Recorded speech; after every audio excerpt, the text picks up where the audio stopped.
एक वर्ष के पश्चात सूर्यदेव का स्वयं की राशि में प्रवेश होने वाला है। प्रिय दर्शकों, 17 अगस्त को सूर्यदेव अपनी राशि का परिवर्तन करने जा रहे हैं तथा वर्तमान कर्क राशि को छोड़कर सिंह राशि में प्रवेश करने वाले। अब जब भी कोई ग्रह स्वराशि में पहुंचता है या अपनी उच्च राशि में पहुंचता है तो उसका बल, उसका सामर्थ्य, उसकी क्षमता में, उसके प्रभाव में कई सौ गुना वृद्धि हो जाती। सूर्यदेव तो राजा हैं, इनका एक विशेष आभा मंडल है। इस आभा मंडल के समक्ष समस्त ग्रहों का प्रभाव निर्बल हो जाता, वो ग्रह अस्त हो जाता। तो सूर्य अत्यंत बलवान ग्रह हैं और इस जगत के संपूर्ण जीवों का पालन पोषण करने का दायित्व भी इनके पास है। इनका एक अनुशासन है, पिता के समान ही कर्तव्य है, पिता के समान ही अधिकार है, राजा के समान नेतृत्व का गुण है, क्षमता है, प्रभाव है। राजनीतिक कारक सूर्यदेव हैं, पिता के कारक सूर्यदेव हैं, आत्मबल के कारक सूर्यदेव हैं, नेतृत्व की क्षमता के कारक सूर्यदेव हैं। तो निश्चित रूप से ये सूर्य का परिवर्तन जो सकारात्मक होने वाला है वो समस्त राशि के जातकों को प्रभावित करेगा। परंतु यहाँ पर सूर्यदेव जब सिंह राशि में पहुंचेंगे तो राहु की सीधी दृष्टि के प्रभाव में पहुंच जाएंगे, जिसके कारण एक प्रबल ग्रहण दोष भी लगेगा जो निश्चित रूप से समस्त राशि के जातकों को प्रभावित भी करेगा। यहाँ पर कुछ ऐसी स्थितियां बन सकती हैं जो आपके लिए अच्छी हो अथवा कुछ समस्या भी आ सकती है। जय श्री गणेश, नमस्कार। मैं आचार्य संजय द्विवेदी। मेरे समस्त प्रबुद्ध दर्शकों का मेरे चैनल पर हार्दिक स्वागत है। प्रिय दर्शकों, आज मैं मकर राशि के लिए सूर्य के इस राशि परिवर्तन का, राहु के साथ ग्रहण दोष का किस प्रकार का प्रभाव प्राप्त होगा, किन भावों से आपको लाभ मिल सकता है अथवा कहीं पर समस्या या अवरोध आ सकता है तो उसका क्या निराकरण, संपूर्ण विश्लेषण मैं पूर्ण तर्क के साथ करने जा रहा हूं। प्रिय दर्शकों, इस राशिफल को आप अपने लग्न तथा राशि दोनों के अनुसार देख सकते हैं। मकर राशि शनिदेव की राशि है, जहां पर शनिदेव की ही कुंभ राशि में राहु का गोचर चल रहा है। सूर्यदेव मकर राशि के लिए अष्टम भाव में गोचर कर रहे हैं, जहां पर ये अष्टमेश होकर गोचर करेंगे। अब यहाँ पर स्वराशि में है। अब अष्टम भाव तो उत्तरिक भाव है, आकस्मिकता का भाव है, ये डेप्रिसिएशन का भाव है, ये आयु का भाव है, ये क्षय का भाव है। परंतु सूर्य को कोई त्रिकदोष नहीं लगता है, तो यहाँ पर किसी प्रकार की बड़ी समस्या नहीं है। लेकिन अब क्योंकि ये एक नकारात्मकता का भाव है तो कहीं ना कहीं उसका कुछ प्रभाव तो अवश्य प्राप्त होगा। ऊपर से राहु की दृष्टि का प्रभाव है, तो यहाँ पर सूर्य का प्रभाव आपके धन में तो वृद्धि करेगा।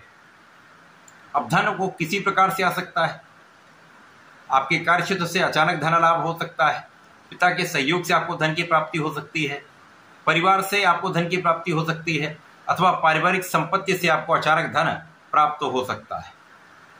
तो धन तो आपके पास आने वाला है, लेकिन यहां पर समस्या क्या होगी, स्वास्थ्य कुछ समस्या कर सकता है।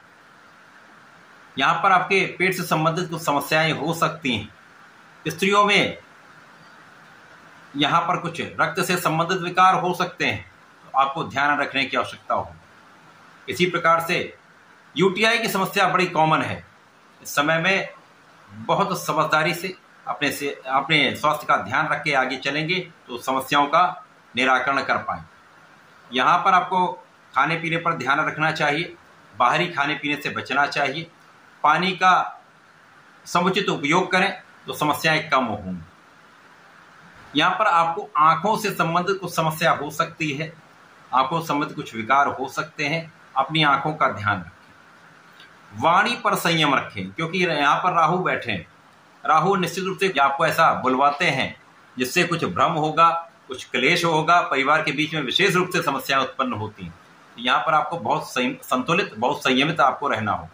विचार करिए, भ्रम में मत पड़िए, अपने आत्मबल को प्रबल करते हुए अपने कार्य क्षेत्र में बने रहिए, अपने शिक्षा के क्षेत्र में बने रहिए, अपने परिवार के साथ सहयोग करिए। इस समय में राहु का प्रभाव केवल और केवल ये होता है कि आपको आध्यात्मिकता से दूर कर दें। तो यहां पर आपको आध्यात्मिक बने रहना है, अपने इष्ट का ध्यान करते रहना है, ईश्वर में मन लगाना है तथा धर्म कर्म के कार्यों में लगे रहना चाहिए। यद्यपि इस समय में कुछ अचानक प्रगति के अवसर मिल सकते हैं, लॉटरी सट्टे से कुछ लाभ की स्थिति बन जाती है। बस यहाँ पर भी आपको बहुत सोच विचार करके ही कार्य करना चाहिए। तो धन वृद्धि तो होगी, धन के संचय के बारे में आपको प्रयास करना पड़ेगा। धन को बचाने का प्रयास करेंगे तो ये धन आपके लिए अत्यंत श्रेष्ठ उपयोगी सिद्ध हो सकता है। इस समय में आपको अपने ज्ञान पर विशेष ध्यान देना चाहिए, ज्ञान बढ़ाने का प्रयत्न करना चाहिए, अपनी एबिलिटीज को बढ़ाना चाहिए। यदि आप रिसर्च के क्षेत्र में जाना चाहते हैं या कुछ बड़ी पढ़ाई करना चाहते हैं, कुछ स्पेसिफिक क्वालिफिकेशन लेना चाहते हैं, उच्च शिक्षा में जाना चाहते हैं, तो ये समय आपके लिए अनुकूल है, आप ऐसा कर सकते हैं। आपको एक अच्छा संस्थान भी प्राप्त हो सकता है। तो मकर राशि के लिए एक अच्छा प्रभाव प्राप्त हो रहा है। कुछ चीज़ों का ध्यान रखेंगे तो समस्याएं नहीं होंगी, परंतु यहाँ पर आपको संयमित और संतुलित तो रहना ही होगा। योगा प्राणायाम करें, अच्छा भोजन करें, सात्विक रहें, सात्विक विचार रखें, समस्याएं निस्तारित तो हो जाए। इस पूरे समय में आपको भगवान भोलेनाथ की आराधना करनी चाहिए। नमः शिवाय पंचाक्षर मंत्र का जप करना चाहिए तथा प्रत्येक रविवार भगवान भोलेनाथ पर जलार्चन करें, लाल पुष्प का अर्पण करें, लाल चंदन का अर्पण करें तथा गुलाब की सुगंधि का अर्पण करें। विशेष लाभ आपको प्राप्त होंगे, समस्याओं का निस्तारण होगा, लाभ समुचित आप प्राप्त कर पाएंगे। तो ऐसा करके इसका लाभ लें। धन्यवाद, नमस्कार।